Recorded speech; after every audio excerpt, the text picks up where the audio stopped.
Exploring Carrie Bradshaw's New York, a Sex and the City tour experience. The only reason I wanted to visit New York was because of the show, one fan confessed to me.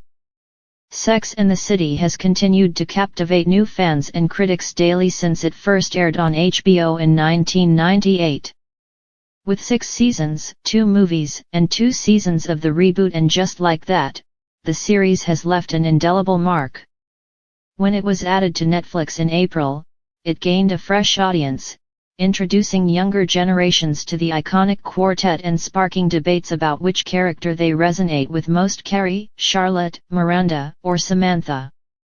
The show's addition to Netflix stirred emotions among its dedicated fan base. Some feared new viewers might criticize it for being outdated, but aside from a Gen Z essay labeling it cringey and a few memes about Carrie Bradshaw's self-centeredness, most acknowledged its age and appreciated it as a 25-year-old classic. As someone who discovered the show through streaming, I wanted to reconnect with longtime fans and relive the magic of the iconic friend group.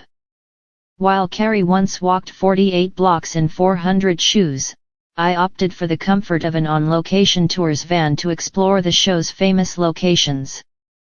New York City, after all, is the show's unofficial 5th main character. The tour, catering to mature audiences, was filled with raunchy jokes from the group's self-proclaimed Samantha and discussions of the gang's adventures. Among the 15 attendees, there were several chaotic Carries, a handful of high-strung Mirandas, and no traditional Charlottes. For the record, I'm a Carrie. Primo, a longtime fan and fellow Carrie, first watched the series on VHS and DVD after its original run ended in 2004. He introduced his future husband Frank to the show, who also fell in love with it. For privacy, my tour companions requested not to use their last names. The only reason I wanted to visit New York was because of the show, Primo shared.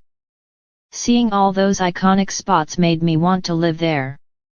14 years later, he and Frank left their families in Texas to fulfill their Sex and the City-inspired wedding dreams in New York. Although they aimed to marry on the steps of the New York Public Library near Carrie's first wedding attempt, they settled for Central Park. A small group of wedding guests even joined the tour the day before the ceremony. We started our tour next to the Plaza Hotel's fountain, where Carrie confronted Mr. Big about his engagement to another woman. Our guide Amanda shared behind-the-scenes stories and pointed out locations along Fifth Avenue, including a hot dog stand reminiscent of the one in the show's opening credits, a former restaurant frequented by the characters, and a weathered church where Samantha met a priest. Our first stop was the West Village brownstone where Carrie lived throughout the series. While we quietly took photos, a neighbor emerged, asking us to keep it down. We quickly returned to the van. Amanda, our guide, marveled at how Sex and the City brings people together.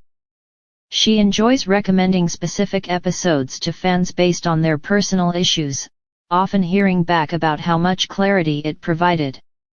Despite being told by some fans that she's too young to have watched the show during its original run, she appreciates its timeless nature. The tour continued to Budokan, the restaurant where Carrie and Big's rehearsal dinner took place. Wandering through its ornate rooms, I couldn't help but ponder the rent for such a grand space. We then ventured back to the West Village, where our guide mentioned Sarah Jessica Parker's shoe store, offering discounts to tour groups. Despite the beautiful shoes, no one made a purchase.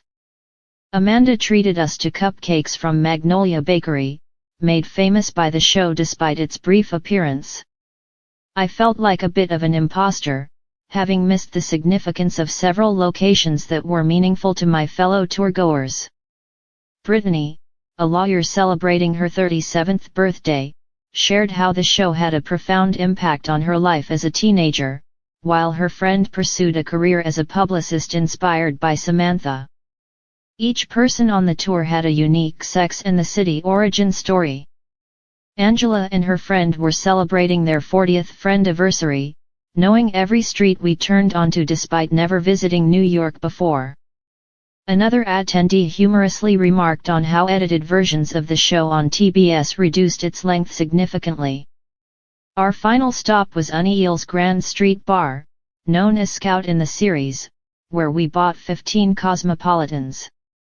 Passing familiar spots from the show, we ended at Bryant Park, encouraged to visit the carousel featured in And Just Like That. While many of the iconic locations have changed, the allure of the show continues to draw fans to New York, eager to trace Carrie's steps in her Manolos.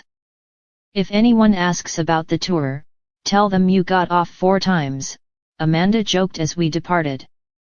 Technically, she wasn't wrong. Please subscribe now my channel.